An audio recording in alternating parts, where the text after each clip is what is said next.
Hello all you stupendous people of the internet, hope you're all doing amazing. Today we're going to be working on this crusty old Hilux because you wanted me to.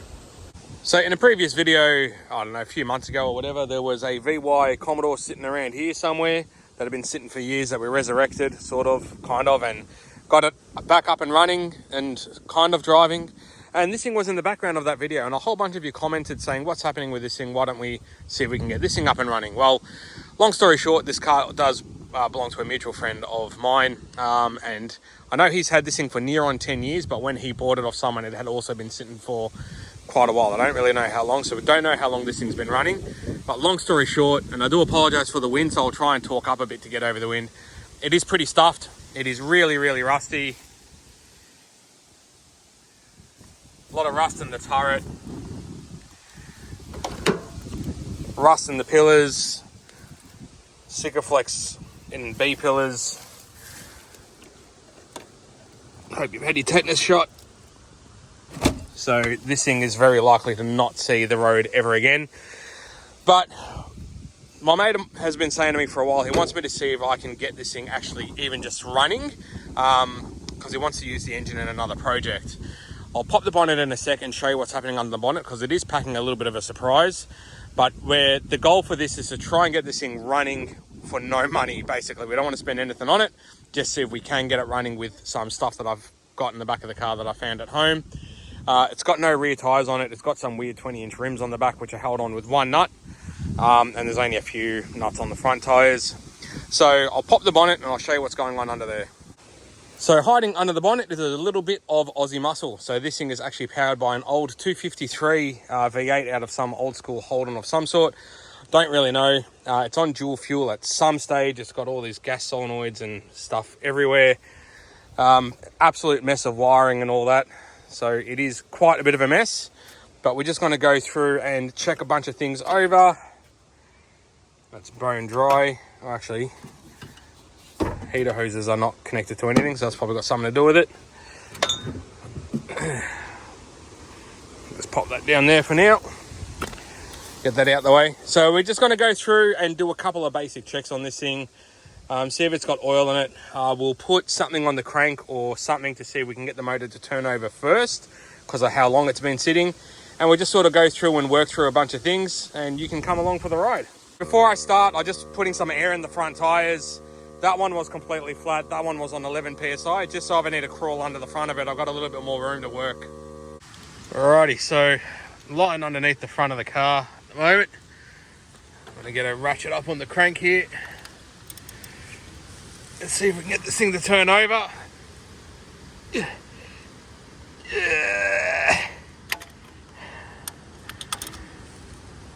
Oh, it's not feeling very good. I'll try going the other way. Oh, yep. Okay, it's starting to rotate. We'll go forward now. Sort of felt like something just popped and let go, so that's good, I guess. Maybe the rings getting stuck on the bores.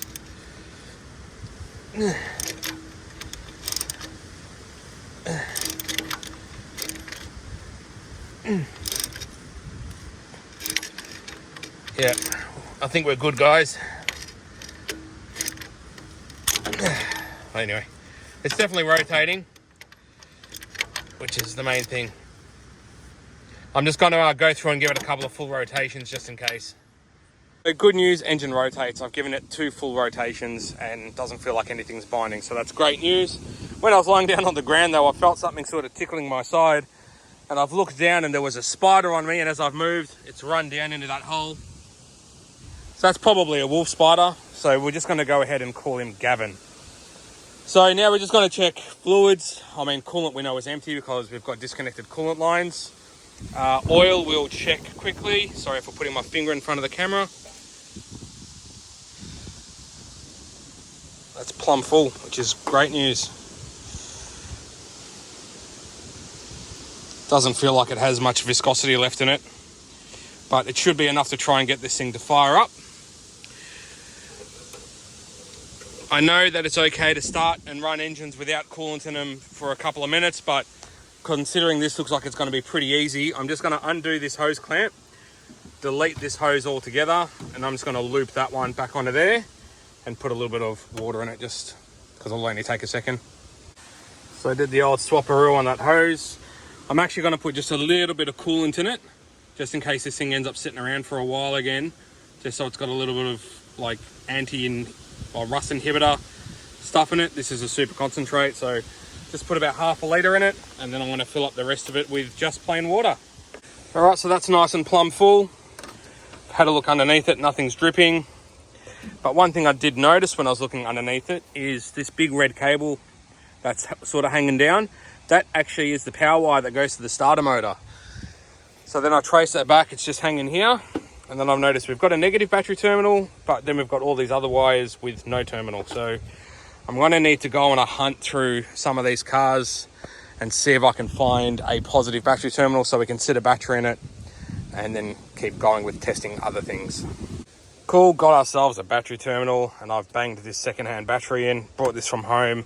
I just put it on charge overnight last night to try and get a bit of charge in it. Don't know how good it is. So now we're going to go through and connect all of these wires and stuff to the terminal and just make sure nothing catches on fire. So I got all those wires on the terminal, and I figured I should probably do that with the terminal off the battery in case things go pear-shaped. So now we can connect.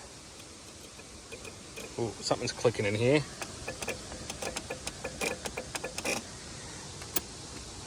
Don't know why there'd be relays clicking. But so, oi, we've got headlights on. Oh, that parker's not working. That's unroadworthy. Let's go ahead and turn them off. Oh, check out the key. Can't see any smoke, which is always a great sign. So before I go bashing on the key to see if this thing will crank over with the starter motor, if for some unbeknown reason this thing still has fuel in it and the little filter in the tank on the pickup isn't blocked, which it probably is considering how long this thing's been sitting for, I don't want to run the risk of pulling all of that stuff into the fuel pump.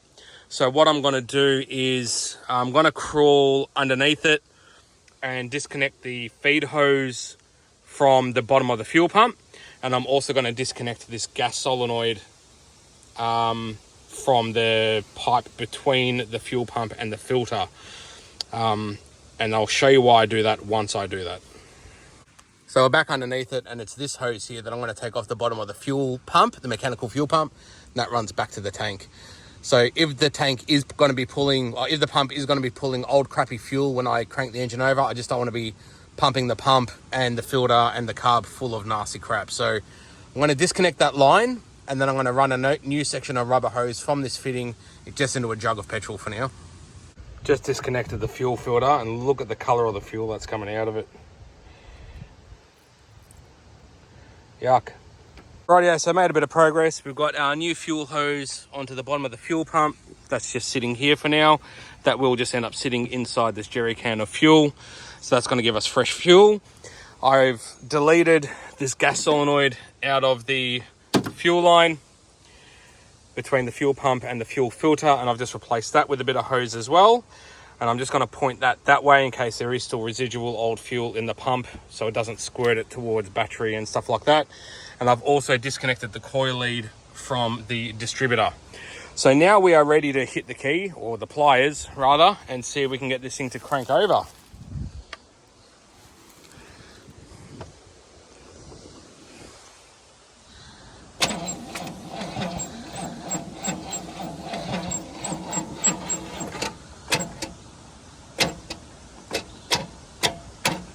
Cranking but very slow. I think this battery has sung its last song. Let me get the jump starter. Okay, jump starter engaged. Looks like we are spitting fuel as well. So we're fairly wet down there. But anyway, we can try again.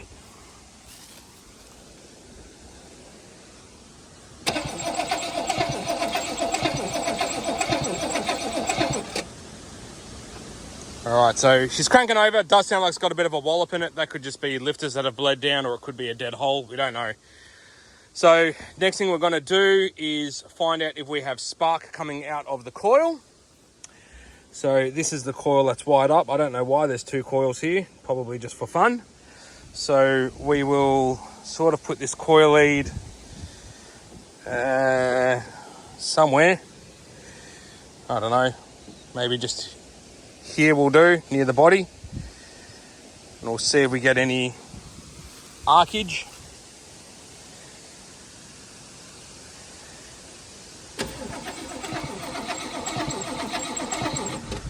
We have no spark by the looks of things. Might go try route that somewhere a bit better. Pull that out of there.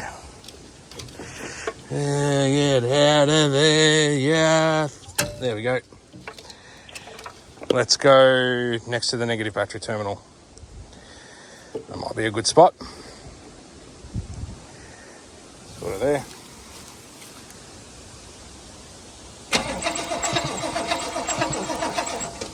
No spark at all. All right, need to do some investigating. I've jumped up the front of the old girl and I've got the distributor cap off. And we had a bit of corrosion in the points and the contacts down here. If I can get that thing to focus. So now if I jiggle the cap, see that? Can you see that spark? So we have some spark now. So I just ran a little bit of sandpaper through the points. So now we have spark there. So now we can test for spark out the coil again. All right, we're going to try again.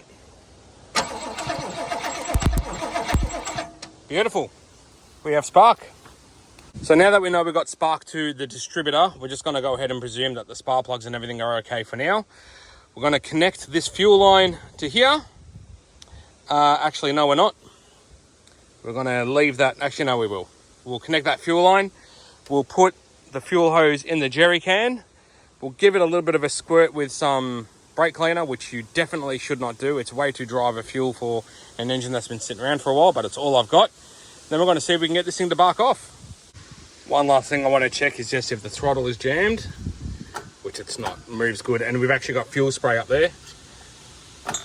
So it shows we've got a squirter and the carburetor.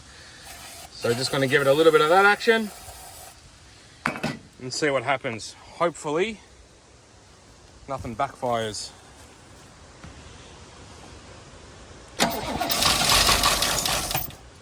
Can you believe it? Bit rattly, but she probably hasn't had oil going through it for a while. Come on, baby.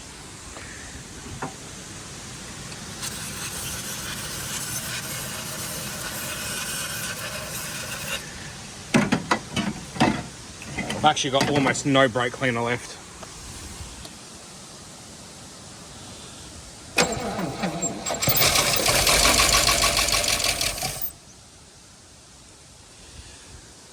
Looks like we're starting to get fuel up to the filter too, which is good. Starting to get some fuel in there.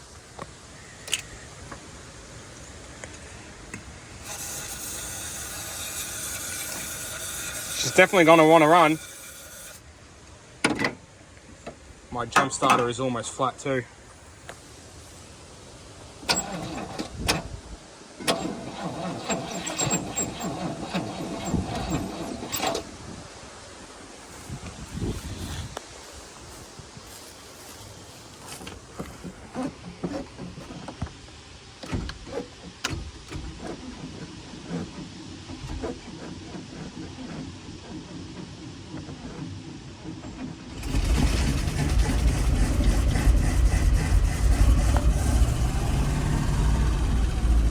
She's a runner.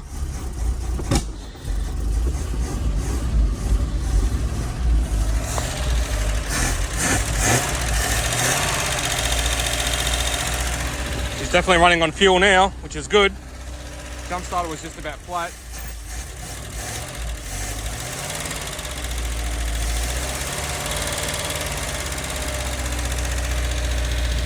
I'll see if I can keep it running and I'll check back in with you. Look at that, she's an idler.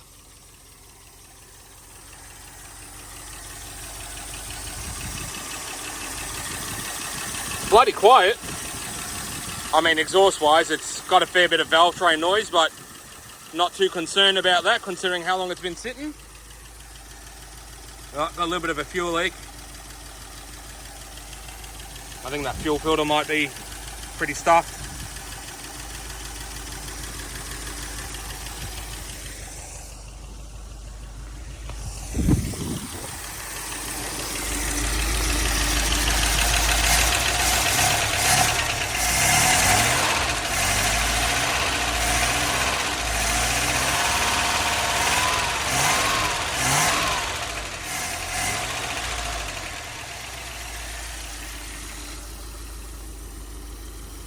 Fantastic.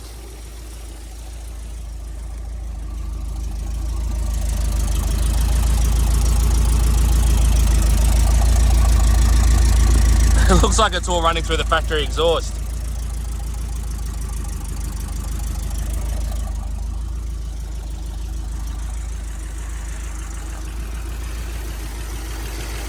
Wonderful news, guys. She's a runner.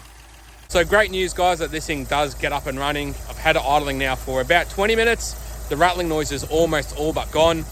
I'm very tempted to go and grab an oil and filter for it and just do an oil change on it and just see if it shuts up fully, but I don't know, we'll see. My mate's going to be absolutely wrapped that this thing runs. I'm not going to try and drive it because we don't care what the condition of the transmission and it's like. My mate literally just wanted to get the engine running. Plus the wheels are barely held on and it's got no rear tyres on it. So I've got no interest in trying to see if it moves. But the fact is it runs and we did it for pretty much no cost. A little bit of hose and a couple of hose clamps and a little bit of fuel, and that was about it. So we're going to end the video there, guys. I hope you enjoyed it. Please remember to like and subscribe if you want to see more stuff like this down the track. And until I see you in the next video, be good to yourselves and each other.